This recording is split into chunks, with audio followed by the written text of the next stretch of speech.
안녕하세요. 공부하는 엄마 아빠 공빠 공마입니다. 지난번 우리나라는 사기공화국이라는 영상에 많은 분들이 관심을 주셨고 댓글도 많이 남겨주셨습니다. 그런데 많은 분들이 우리나라가 왜 사기공화국인지 이해를 전혀 못하시는 분들이 있었습니다. 네, 그래서 오늘은 여러 가지 사례와 그리고 해결 방법까지 의논해보는 그런 공부 시간을 가져보겠습니다. 끝까지 함께 해주시고 지난번처럼 의견 많이 남겨주시기 바랍니다.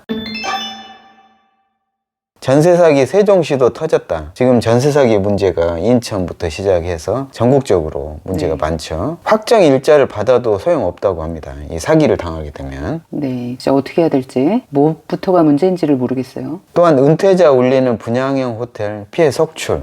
네, 분양형 호텔 문제는 최근의 문제가 아니에요. 옛날부터 계속되어 오는 지금 사기 행각이죠. 저희는 처음에 이거 생길 때부터 이건 안 된다고 생각을 했었는데 재판해서 이겨도 돈 받을 방법이 없습니다. 요즘 아주 핫하죠. SG 사태 3인방 체포됐다고 하고요. 이 사람들의 재산도 지금 일단은 추진 보전 청구를 해놓은 상태고요. 한 개가 더 터졌죠.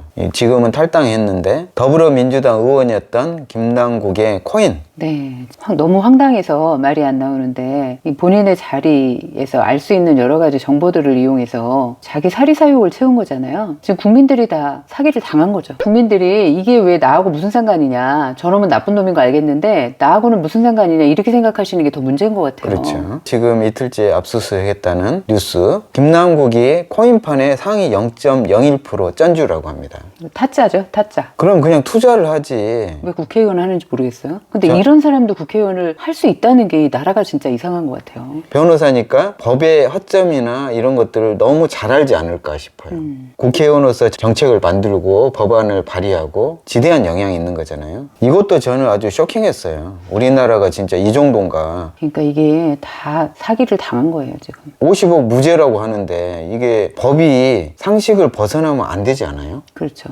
상식을 기반으로 해서 이제 그 법안을 세우는 건데 이건 상식 기본도 없기 때문에. 이것도 정말 너무 부끄럽습니다. 특검했던 사람인데 대장동에도 계속 50억 클럽 이름이 네. 오르내리고 그때도 이번에 얼굴이 많이 나왔죠. SG 사태에도 계속 이름이 올라오잖아요. 우리나라만 그런 줄 알았더니 전쟁하고 있는 우크라이나 대법원장도 또 뇌물 수수 혐의로 잡혔는데 황당무계합니다. 옆에 보시는 게 지금 자기 집에 소파 밑에 돈다발입니다. 제가 열심히 보는 연금박사 채널에서 제가 캡처해 왔습니다. 어떤 분이 연금박사께 8% 은행 적금이 있는데 연금이 이율이 그렇게 낮아서 되겠냐?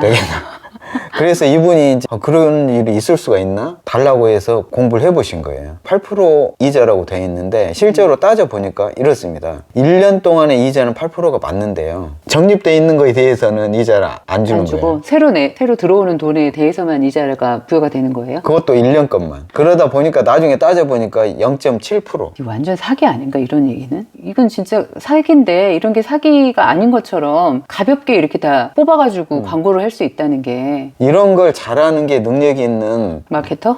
사회로 보인다는 게 너무 안타깝습니다. 그러니까요. 만기납 종신보험이잖아요. 네. 이런 거 다 써놨어요. 근데 은행 적금 연 8% 이자 수준 그러면 이게 더 큰 글씨니까 이걸 보는 거죠 이제 어르신들이. 우리나라 분들이 금융 교육이 안 돼 있어서 그래요.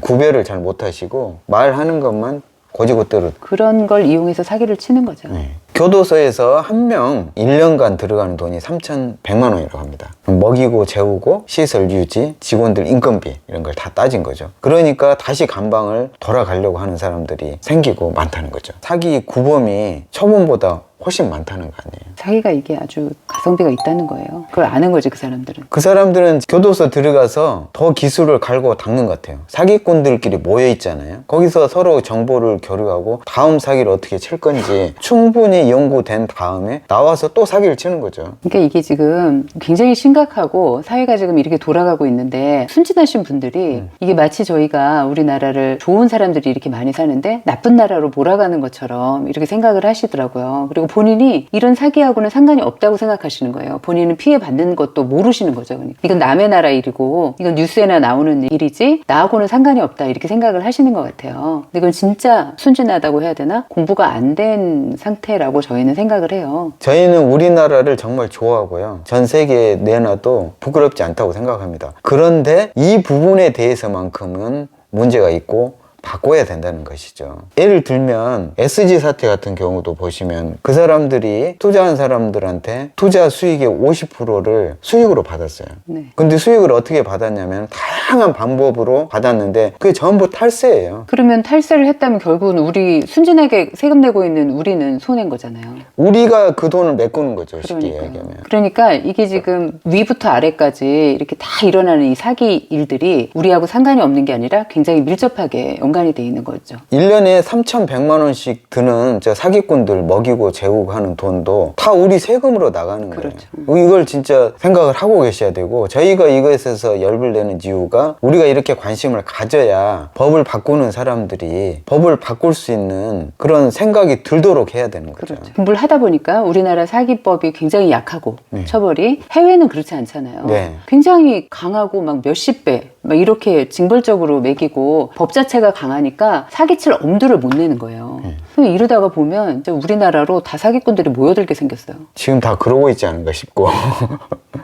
그런데 이 힘이 약한 서민들은 30배를 적용하고 있잖아요. 그러니까 지하철을 무임으로 승차했다 걸리면 저희가 지금 30배 내고 네. 있잖아요. 아주 징벌적인데 굉장히 많은 금액을 내는 거잖아요. 네.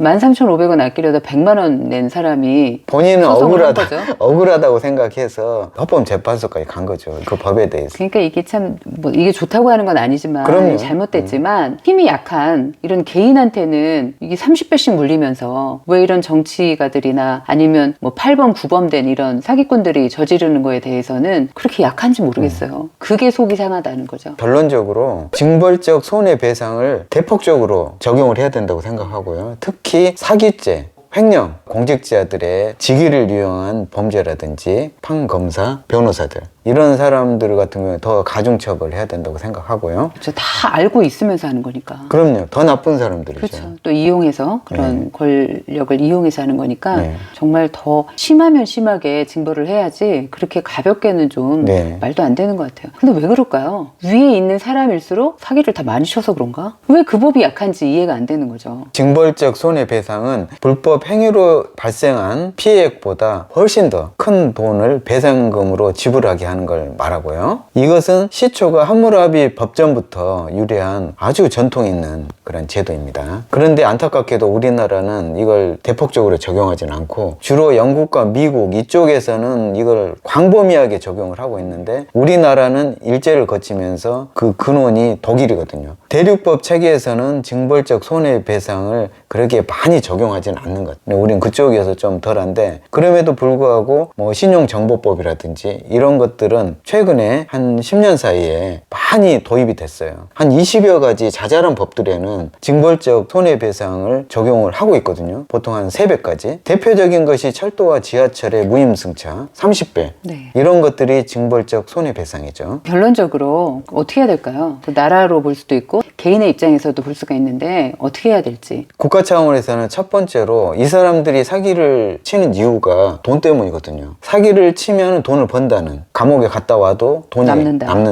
이 사람들이 무서워하는 것이 돈이라는 거죠. 징벌적 손해배상을 해야 된다. 그래서 범죄 수익, 이러한 사기, 그리고 사기로 인해서 손해를 끼친다든지 이런 경우에는 최소한 3배에서 10배 이 정도는 서로가 용인할 수 있는 수준이라고 생각하고요. 특히 국가 공직자가 직위를 이용해서 범죄를 저질렀다. 그리고 전문직들이 자기들의 전문적인 지식을 동원해서 범죄를 저지르고 이익을 취했다. 이런 경우에는 가중처벌을 해서 최소한 10배 이상은 손해배상을 하도록 해야 된다고 생각합니다. 거기에 플러스해서 형사처벌을 강화해야 된다고 생각해요. 이걸 아주 법제화시켜서 판사들의 재량권을 대폭 줄여야지. 믿을 수 없는 사이가 됐잖아요. 사실 사기에 대해서 너무 관대하니까. 네. 다른 것들은 모르더라도 저는 사기, 횡령, 이런 경제범죄 이런 것들은 너무 이렇게 판사의 재량권을 주면 안 된다고 생각하고요. 그리고 범죄가 여러 사람들한테 영향을 끼친 경우 있잖아요. 뭐 100명 이상 피해를 끼치고 엄청난 범죄들이 생기는데 형량이 다른 범죄랑 비슷하잖아요. 너무 불공평하다고 생각하고 이 피해자 수, 범죄 수에 따라서 합산해야 된다고 생각합니다. 그 미국 같은 경우는 결과 나온 거 보면은 막 몇십 년, 몇백 년 막 이렇게 때리잖아요. 이게 상징적이죠. 그렇죠. 다시는 사회에 발을 내딜 수 없다. 그래서 사기를 치면 내가 있는 돈을 다 토해내고 거기에 내가 가지고 있던 돈까지 전부 다 뺏기고, 그런데 이것은 다 피해갈 방법들이 있잖아요. 이미 다 숨겨놓고, 그렇죠. 그러니까 형사처벌이라도 강화해서 한번 이런 여러 사람들에게 피해를 준다면 이 사람은 다시는 사회로 나올 수 없도록 해야죠. 지난번 전세 사기 때문에 몇 명이 죽고 자살했잖아요. 네. 멀쩡한 젊은 사람들의 목숨을 끊어놓은 거잖아요. 그래서 제가 사기는 살인보다 더 강하게 처벌해야 된다고 하는 것입니다. 알게 모르게 이렇게 사기로 인해서 뉴스에는 드러나지 않지만 목숨 끊고 한 가정이 파탄나고 이런 경우가 많아요. 주변에서는 사실 있는데 이게 뉴스 같은 데 안 나와서 그렇죠. 네. 개인으로 볼 때 당장 뜯어고칠 수가 없잖아요. 네. 우리 개인은 각자 살아남아야 되니까 우리 개인의 입장도 좀 정리해 주세요. 일단은 스스로 자신을 지켜야 합니다. 그래서 공부를 해야 되는 거죠. 그럼요. 공부를 해야죠. 이게 이렇게 순진한 소리 하시면 안 돼요. 우리나라는 뭐 좋은 나라고 우리하고 관계없는 얘기인데 왜 이런 거 자꾸만 이렇게 이야기하냐 그러는데, 자꾸 이야기해서 목소리들이 자꾸 올라오면 법안을 좀 하겠죠. 그렇죠. 목소리 내면 정치하는 사람들은 그러니까. 표에 민감하니까 이런 의식 수준을 높여놔야죠. 관심을 가지고.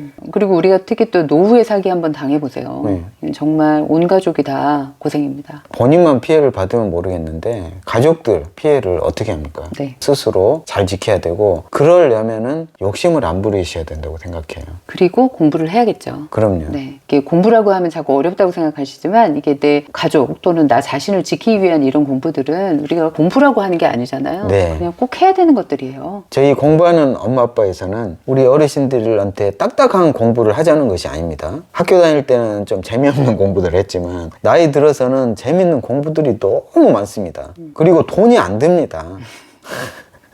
그래서 이렇게 내 주변에서 일어나는 여러 가지 사기 사건들, 그리고 이런 비스무리한 이런 뉴스거리들을 보시면서 항상 공부해야 된다, 이런 거리로 생각을 하시고, 그냥 이런 나쁜 얘기는 아예 안 듣고 나는 말란다, 이렇게 하시면 안 될 것 같아요. 네. 경각심을 딱 가지시고 자신도 지키고, 그리고 목소리 낼 때는 목소리를 내서 꼭 입법화할 수 있도록 그렇게 하셔야 된다고 생각합니다. 네. 네, 오늘은 우리나라는 사기 공화국이다 2탄을 한번 찍어보았습니다. 네. 네, 여러분들이 다시 한번 사기당하지 않도록 그렇게 공부하는 시간이 되셨으면 합니다. 댓글 많이 남겨주시고요. 활발한 토론 해주셨으면 좋겠습니다. 함께 해주셔서 진심으로 감사드립니다. 사기 당하지 마세요.